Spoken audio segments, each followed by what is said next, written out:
Hello, in this video I want to show you how to record the screen on Microsoft Surface Pro X. And to do this we'll need to open any app that we want to record. Then take out your keyboard. I have a plugged-in keyboard. You can always use the desktop one. Here click on the Windows, Alt and R at the same time. Let's try that.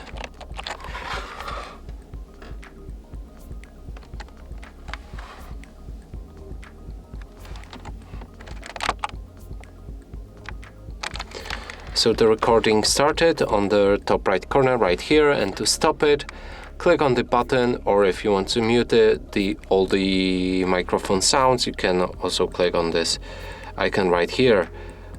So let's stop it, and now it should be sent to our clip gallery. And that's it for this video. Hope you like it. Please consider subscribing to our channel, leave a like and a comment below.